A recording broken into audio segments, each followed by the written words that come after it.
Another new episode of Heartland aired this Sunday, and a lot happened during it. In the episode, we saw Amy working with a unique client facing a tough business dilemma, while she and Nathan had to confront some difficult truths about where their relationship stands.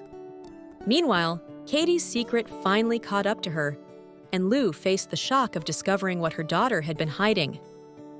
All the while, Tim was presented with an exciting new opportunity, and Jack was shocked by his friend's illness. Want to know more about what went down in this episode?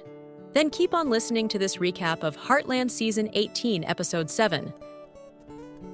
I'll start off as I begin most of these recaps with Amy's client horse storyline, which, this time around, was a truly unique one. In this episode, Amy took on a rare client case with Rhiannon, a young woman trying to save her family's bird sanctuary. What do birds have to do with horses, you ask? Well, Rhiannon sought to continue her family's unique tradition of mounted falconry, with her horse, Sword, and her hawk, Eerie, since the mounted falconry shows were what brought in most of the money for the sanctuary. But there was a problem.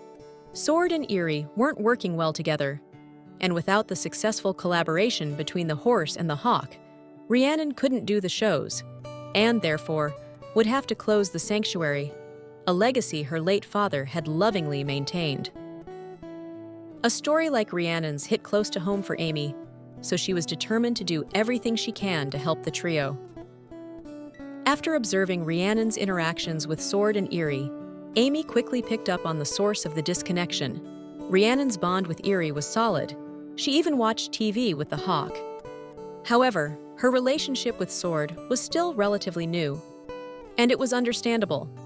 After all, Eerie was more than just a bird. He was a reminder of Rhiannon's father, while Sword was a replacement for her dad's retired veteran horse that Rhiannon's dad didn't get to train before he passed. So, Amy's first order of business was to encourage Rhiannon to build a stronger relationship with Sword, much like the one she had with Eerie. And under Amy's guidance, Rhiannon made strides in bonding with Sword, and the trio's trust gradually improved. Yet, when they tested the new bond by having Rhiannon, Sword, and Eerie perform together, things didn't go so well. Sword panicked at the sight of the creance, the cord attached to the hawk's leash to prevent his escape during training, causing Rhiannon to let Eerie go so Sword wouldn't get tangled up in the cord, and Eerie flew away, leaving Rhiannon devastated. Luckily, they were able to find Eerie fairly quickly, and Amy put together the pieces of what caused Sword to spook. She realized that Sword's anxiety was rooted in his fear of the creance instead of his dislike for Rhiannon or Eerie.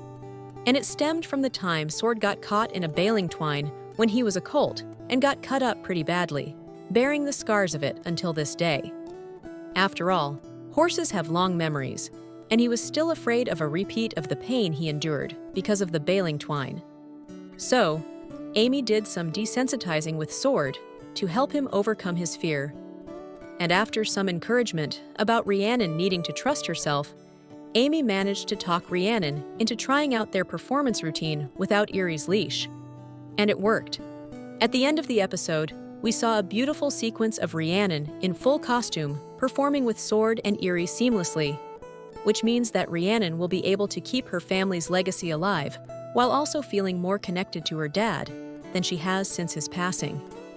The other big storyline of this episode was all about the family's cattle business and their rivalry with Price Beef. In the episode, we saw the fallout from Lou's disclosure of Nathan Sr.'s illness to Jed, the CEO of Crown Shoppers. With Crown Shoppers previously sourcing all of their beef exclusively from Price Beef, Nathan had a long-standing contract that helped sustain his family's ranch. However, after Lou's accidental revelation of Nathan's dad's Alzheimer's to Jed in the previous episode, Crown ended their exclusive partnership with Price Beef, leaving Nathan scrambling. It was good news for Heartland, though, since Crown Shoppers extended a new offer to Heartland Beef. Now they were interested in Heartland to not only supply bison, but beef as well. The unexpected decision thrilled Lou, Tim, and Jack, because it was a major breakthrough for Heartland Beef. The new deal gave them the financial security that they were seeking and secured the ranch's future. However, the family's celebration was cut short when Nathan, feeling the impact of Lou's mistake, retaliated in a way that added even more strain to an already delicate situation between the families.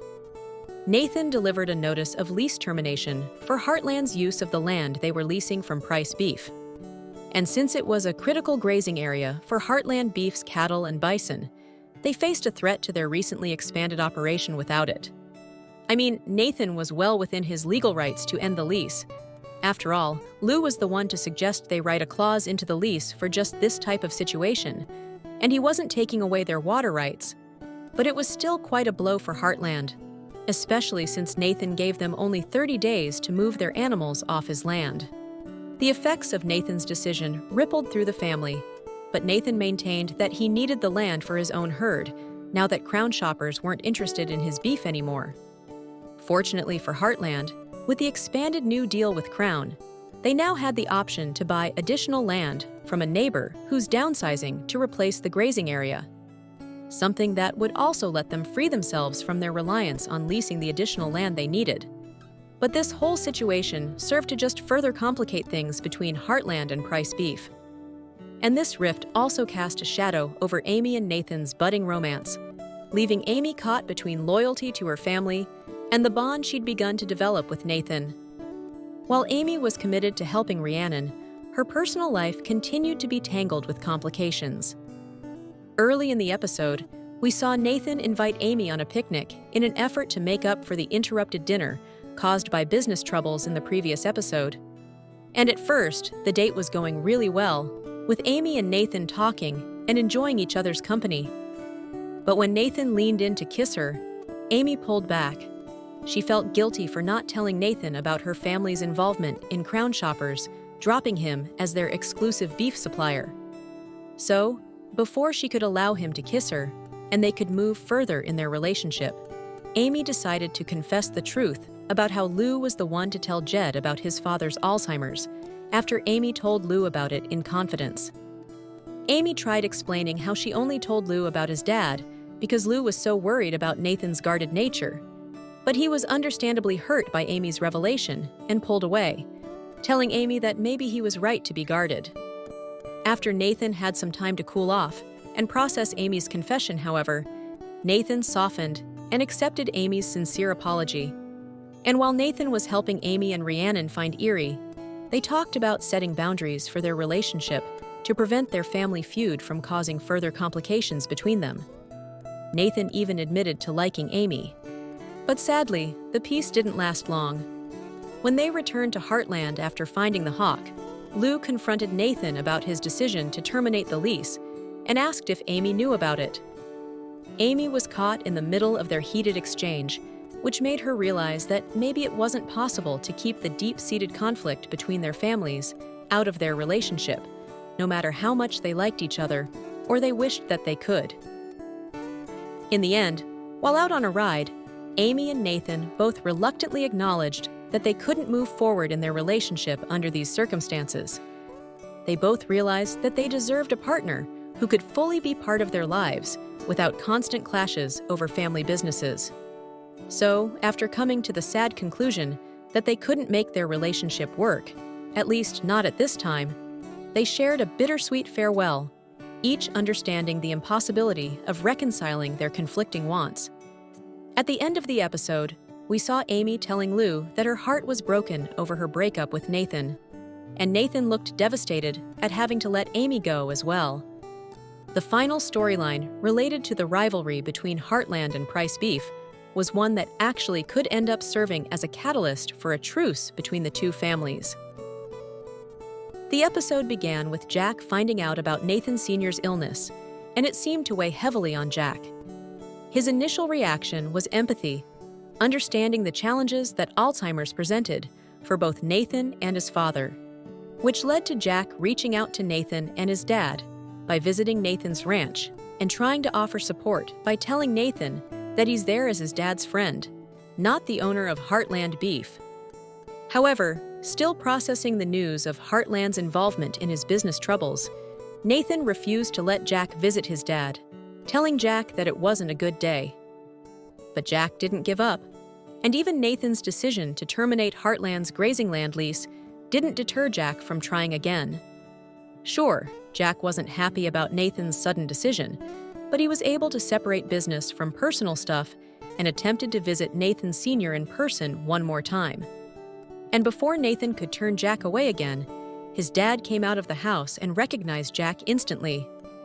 They spent the day playing horseshoes, and, since Nathan Sr. had a good day, Jack was able to connect with his old friend, providing a glimpse of happiness for Nathan and his father amid his condition.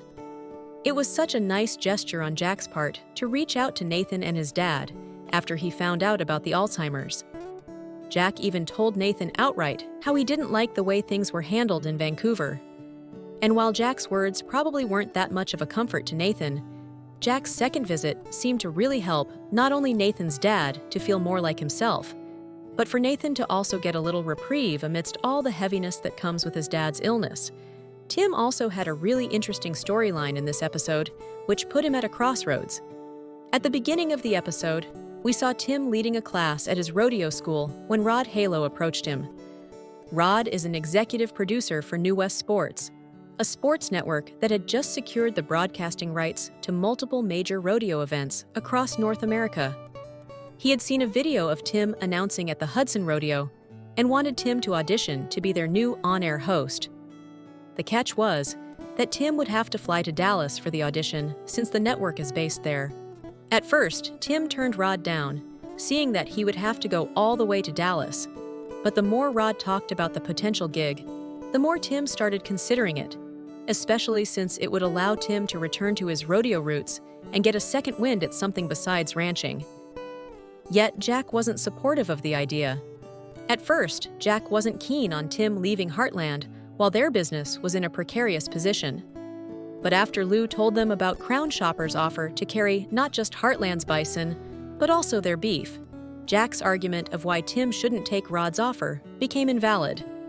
However, after Nathan delivered his bombshell about pulling the lease, and Jack and Tim were out riding and talking about what to do about it, Jack finally admitted the real reason why he didn't like Tim even thinking about Rod's offer. Jack feared that this new opportunity would pull Tim away from his responsibilities at Heartland, leaving the ranch and their business in his rearview mirror, just like he had when Amy and Lou were little. But Tim had a valid counter-argument to Jack's concerns. He's not that guy anymore. So, after a talk with Amy, during which Amy told Tim that ultimately it's a decision he has to make himself, for himself, otherwise he could end up regretting his choice, and some careful consideration, Tim decided to take Rod up on his offer, choosing to chase his dream while it was still within reach. Lastly, let's talk about Katie's storyline in this episode, because we finally saw Katie's secret-keeping come to a head. At the onset of the episode, we saw Katie looking at the website for Vancouver Fine Arts School, the high school Jasmine went to, and that set Jasmine on a path to becoming a writer. But just as Katie was murmuring about her mom never allowing her to transfer there, Lou interrupted her by coming into her room to tidy up and asking Katie what she's working on. Katie was evasive in her answers from the get-go, but even more so after Lou found a napkin from the wine bar where Katie's writing class held their post-session discussions on Katie's bed. Katie pretended that somebody had left a stack of the wine bar napkins at Maggie's, and she had just used one of them to write on after she ran out of room in her notebook. But we all know that that wasn't true. Katie had been pretending to be older than she was, to attend Jasmine's writing class, as well as go to the bar with the rest of the students after class. So, later, when we saw Katie asking for Jasmine's advice, telling Jasmine that she was contemplating moving to Vancouver, and Jasmine replied that they should meet up at the wine bar later that evening, I just knew that that won't end well. And it didn't. Concerned after seeing the library being closed and failing to reach Katie, Lou found her daughter at the bar with Jasmine. Jasmine was understandably shocked to learn Katie's real age. And although Katie hadn't been drinking, Lou was disappointed with her daughter's dishonesty. Katie tried to justify her actions by saying that she didn't really lie to Jasmine, nobody just bothered to check how old she was, and that Katie didn't tell Jasmine about her age because somebody finally talked to her like a real artist. But Lou set her straight by telling Katie that by lying about her age, she put Jasmine in a really bad position, one that could even ruin Jasmine's career. And Lou also finally realized that this was the reason Katie didn't want Lou to get to know Jasmine. In the end, after talking to Peter about Katie, Lou grounded Katie for 3 weeks, also taking away her social media privileges and deciding to vet any new activities Katie wanted to sign up for. Katie tried to get out of the consequences of her actions, but when Lou wouldn't budge, Katie finally admitted not only that she wasn't sorry that she lied, because she felt like lying was the only way she could meet someone like Jasmine, but also told her mom about wanting to leave Heartland and attend an arts high school in Vancouver. To Lou's credit, she didn't outright tell Katie no about the Vancouver school, but that she would look into it. And I think Lou also handled this incredibly complex situation really well, especially given all the rest of the stuff she had to deal with in this episode. It was interesting how 2 intense conversations happened in the barn in this episode. The first one was when Amy and Tim talked about everything that was happening. We don't get conversations between just Amy and Tim all that often anymore, and the fact that this one was a pretty deep one was so refreshing. They not only talked about Tim's rodeo host opportunity, where Amy gave him some advice, but also about Amy's feelings for Nathan, where Tim advised Amy about how it's impossible to keep her relationship separate from everything else going on. And the second one happened when Amy and Lou put their fight on pause for a bit, so Lou could vent to Amy about Katie and how parenting a teenager is really hard, while Amy told Lou about her breakup with Nathan and how her heart is broken. It felt so real for Lou to seek out her sister in a tough moment, despite their argument, and Amy telling Lou about her not being able to forgive Lou just yet. And I always love these honest conversations between the Fleming sisters. This episode of Heartland expertly wove together themes of family loyalty, personal ambitions, and the challenges of following one's heart. Amy's decision regarding Nathan was as poignant as it was inevitable, each of them realizing that their romance couldn't coexist with their current family feud. Katie and Tim's struggles to carve out their own identities amid the family's expectations echoed themes of independence and self-discovery, while Amy's client work and the Heartland beef situation kept the ever-running thread of family legacy alive throughout the episode. What did you think of this episode? Were you surprised by Amy's decision when it comes to Nathan or Tim's choice to take Rod up on his offer? Let me know your thoughts in the comments, and I'll see you back here next week with a new recap.